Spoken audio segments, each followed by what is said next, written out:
प्रचारानिमित्त मंचावर उपस्थित असलेले राष्ट्रवादी काँग्रेस पक्षाचे प्रदेश अध्यक्ष माननीय जयंत पाटील साहेब, माननीय शिवसेना उपनेते माननीय पाटील सर, उपस्थित मंचावरील सर्व नेते, ज्या नेत्यांनी उमेदवारी आज म्हणून आज माघार घेऊन तानाजीराव सातपुते यांच्या उमेदवाराला पाठिंबा दिला, ते सर्व मिरज शहरातले ज्येष्ठ नेते, प्रत्येकाची नावं आता घेणं शक्य नाही. संजय बाबू विकुटेंनी सगळ्यांची नावं घेतलेलीच आहेत, राहिलेले कोण असतील त्यांची क्षमा मागू.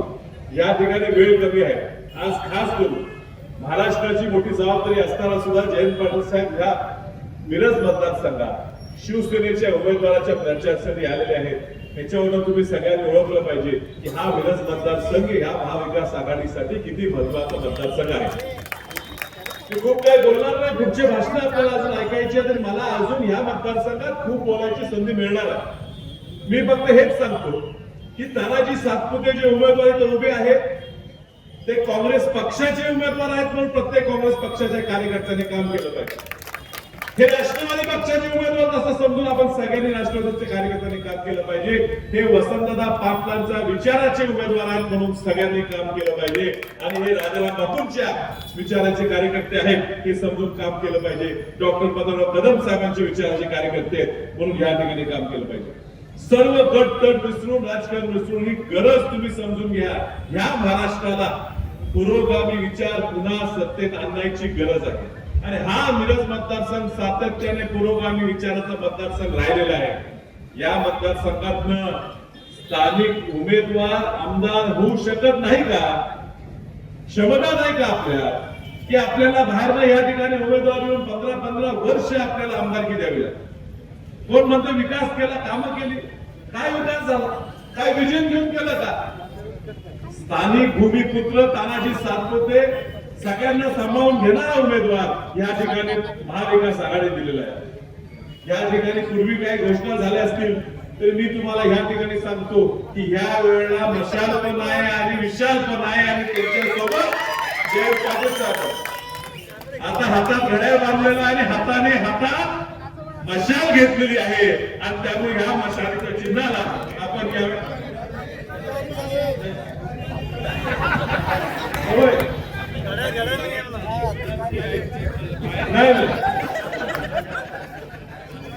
आज सकाळी आम्ही साहेबांची वाट बघत बसतो, त्यावेळी तुतारीचा माणूस हा आमच्या पुढे पुढे होता.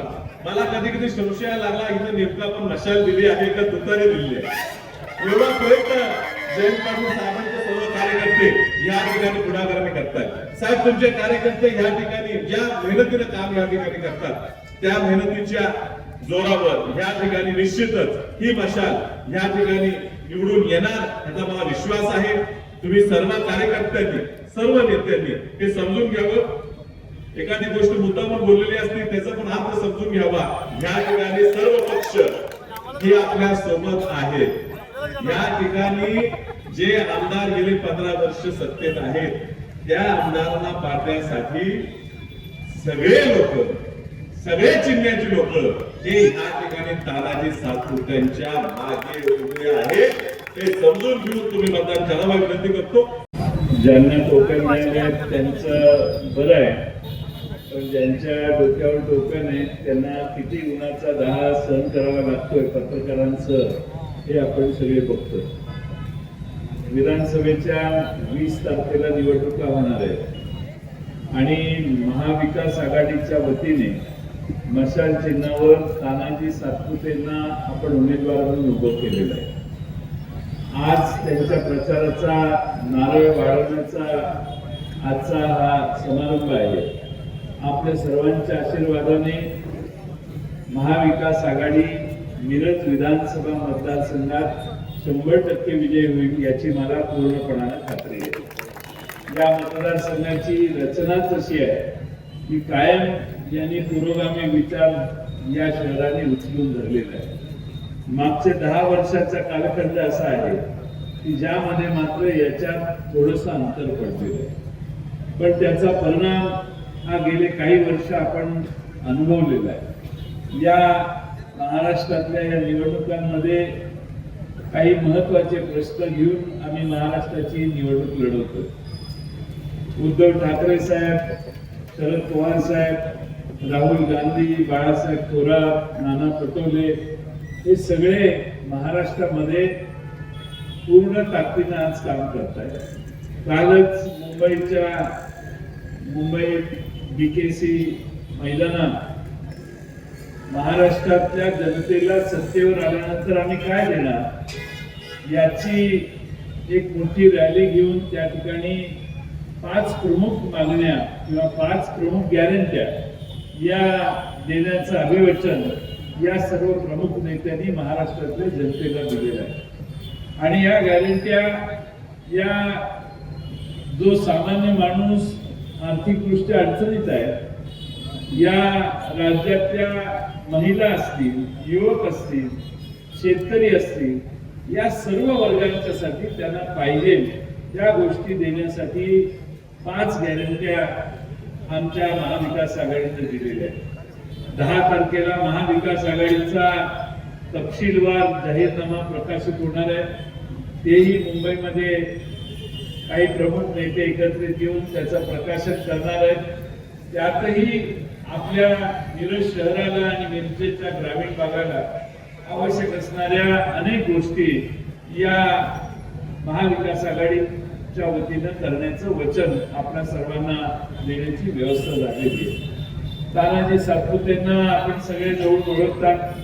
मला विश्वास आहे की या मतदारसंघामध्ये आमचे बाळासाहेब उनमोरे हे उमेदवार म्हणून इच्छुक होते.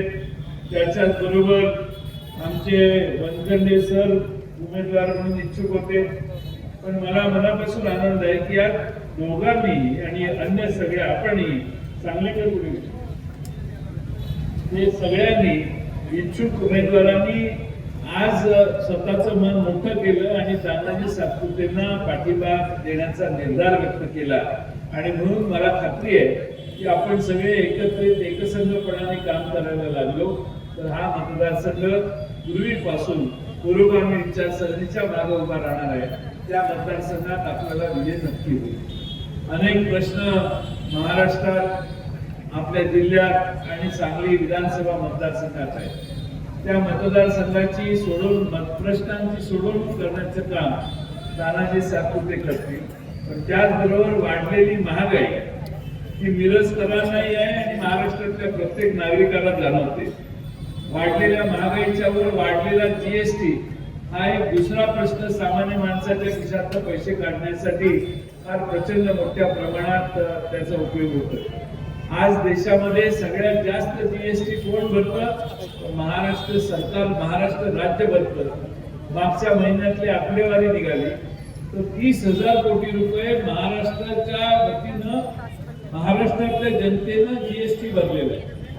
आणि दुसऱ्या आसपासच्या राज्यांचा महिन्याला GST किती? 5,000, 8,000, 11,000 कोटी रुपये.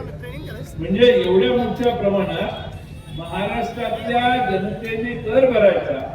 पण महाराष्ट्राच्या पदरात काय मिळालं याचा जर विचार केला मित्रांनो तर तुमच्या लक्षात येईल.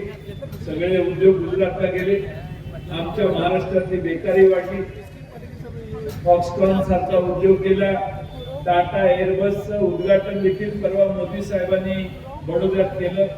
तिसऱ्या बाजूने अनेक उद्योग महाराष्ट्राच्या बाहेर जाताना एकनाथ शिंदे आणि त्यांचे 2 उपमुख्यमंत्री तोंडातून शब्द देखील काढत नाही. आज तुम्हाला मला असं वाटत असेल काय होतं, 4 उद्योग गेले तर नवीन 4 उद्योग आणतील. स्वतः एकनाथ शिंदेनी भाषणात विधानसभेत सांगितलेलं होतं, जयंतराव काळजी करू नका, फॉक्सकॉन गेला तरी आम्हाला मोदी साहेबांनी आश्वासन दिलेलं आहे, त्याच्यापेक्षा मोठा प्रकल्प मी तुम्हाला महाराष्ट्रात देतो. एकही प्रकल्प महाराष्ट्रात आला. दाओसला गेले उद्योग आणायला, तिथल्या हॉटेलचं बिल न भागवता मागे आले. हॉटेलवाल्यांनी परत बिल पाठवलं.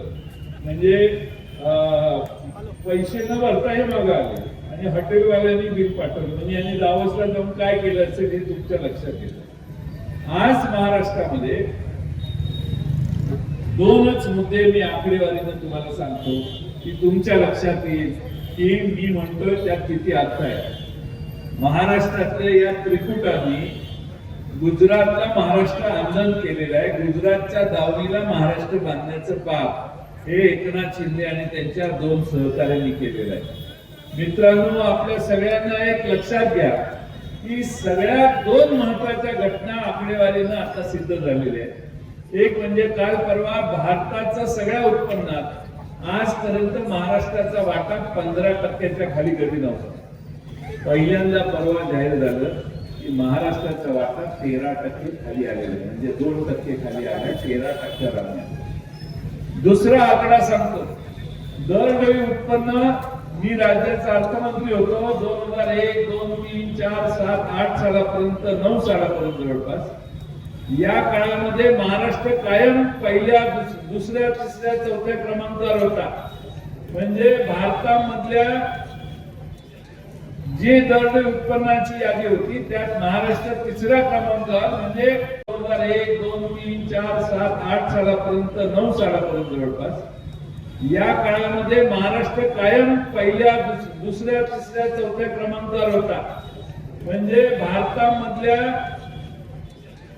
जी दरडोई उत्पन्नाची यादी होती त्यात महाराष्ट्र 3ऱ्या क्रमांकावर, म्हणजे फक्त 2च राज्य, हरियाणा सारखं राज्य जे छोटं आहे त्यामुळे जरा थोडस जास्त पुढे आपल्या होतं. अशी राज्य 1-2 सोडली तर कुणी महाराष्ट्राच्या पुढे नव्हता. महाराष्ट्रातल्या सामान्य माणसाचं दरडोई उत्पन्न जास्त होतं. देवेंद्र फडणवीस साहेब महाराष्ट्राचे मुख्यमंत्री 14 साली झाले. 16 साली महाराष्ट्राचं दरडोई उत्पन्न हे गुजरात पेक्षा कमी झालं. आपल्यावर गुजरात गेला, गुजरातचा 5वा नंबर आला, आपला 6वा नंबर आला. 16 सालापासून महाराष्ट्र कधी वर गुजरातच्या जाऊ शकला नाही. त्याला जबाबदार कोण? तर दिल्लीचं भारतीय जनता पक्षाचं सरकार आणि महाराष्ट्राचं भारतीय जनता पक्षाचं सरकार. आज यादी काढली तर दरडोई उत्पन्नात महाराष्ट्र आता 11व्या नंबरला गेलेला आहे. म्हणजे महाराष्ट्राचं नुकसान यांनी राज्य चालवताना केलं. भ्रष्टाचाराचा तर काही विषयच काढू नका. छत्रपती शिवाजी महाराजांचा पुतळा उभा राहिला त्यातही यांनी भ्रष्टाचार केला म्हणून तो पुतळा पडला. मुख्यमंत्री एकनाथ शिंदे म्हटले वारानं पुतळा पडला. मी तिथं मालवणला गेलो, विशाल पाटील मालवणला गेलो तर मालवणला लोकांनी मला माहिती दिली. अरे वारं कुठून आलं? कुठला वारं इकडे आलं, पुतळा तो काय पुतळा तिकडेच पडलाय. ज्या बाजूने वारा आलं त्याच बाजूला पुतळा, त्याच बाजूला पुतळा पडला. तर एकनाथ शिंदेनी सांगितलं वाऱ्यामुळे पुतळा पडला. महाराष्ट्रामध्ये आपल्या सगळ्यांना माझी विनंती आहे की सामान्य माणसाची फसवणूक करण्याची भूमिका या लोकांच्या मनात आहे. यांनी महाराष्ट्राला काय दिलं? तर महाराष्ट्राला राजकारणाचा खेळ खंडोबा महाराष्ट्राचा करण्याचं काम यांनी केलं. शिवसेना फोडली, खोके देऊन आमदार फोडले असा आरोप त्यांच्यावर त्यावेळी झाला होता, हे विसरू नका. आणि बाकीच्या ईडी आणि बाकीच्या भीतीनं राष्ट्रवादी फोडली आणि ज्यांच्यावर यांनी आरोप केले त्यांना ह्यांनी सगळ्यांनी मंत्रिमंडळात घेतलं. म्हणजे भारतीय जनता पक्ष जुना जो होता तो मित्रांनो आता राहिला नाही. अडवाणी आणि अटल बिहारी वाजपेयी आणि प्रमोद महाजनांचा आणि गोपीनाथराव मुंडेंचा आता हा पक्ष राहिलेला नाही. हा पक्ष जो निवडून येतो त्याला धरायचा आणि हात आणायचा आणि उभा करायचा, अशा लोकांनी पक्ष बदललेला आहे. निष्ठावंत या शहरातले निष्ठावंत भारतीय जनता पक्षाची लोक देखील आता मागे जाऊन बसले.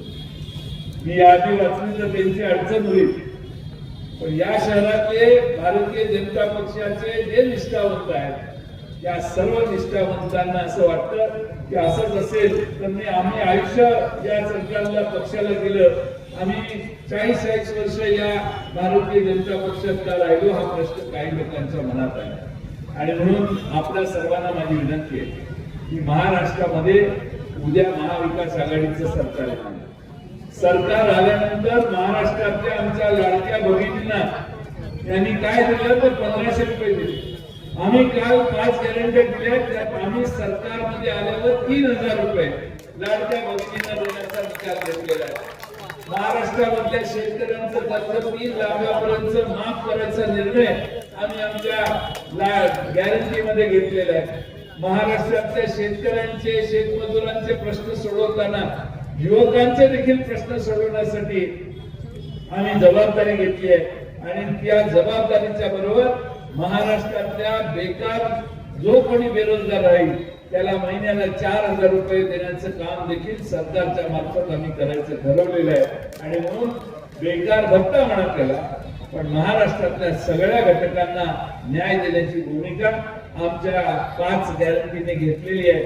आमच्या या सगळ्या गॅरंटींच्या कडे जर बघितलं अगदी गॅस सिलेंडरसाठी देखील आम्ही गॅरंटी घेतलेली आहे. या सरकारमध्ये बसलेल्या लोकांच्या पेक्षा दुप्पट गॅस आम्ही त्याच दराने म्हणजे त्यांच्यापेक्षा डबल गॅरंटी आम्ही गॅस देताना पण घेतलेली आहे.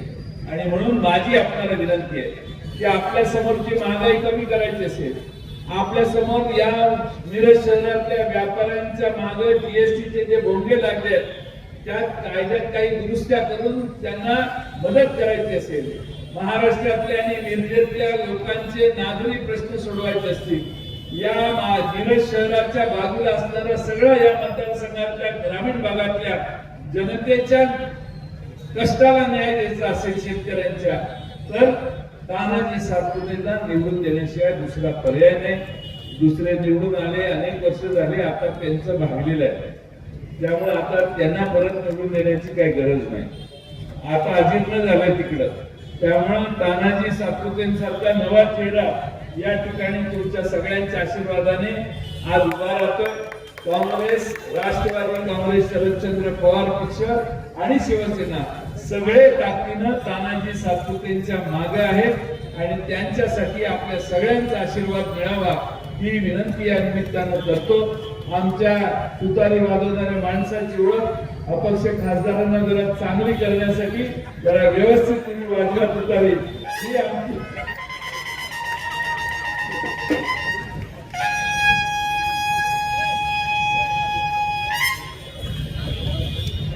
हे आमचं चिन्ह इथं उभं नाहीये, पण घड्याळ आमचं निशाण चोरीला गेलं. आमचं चोरीला गेल्यामुळं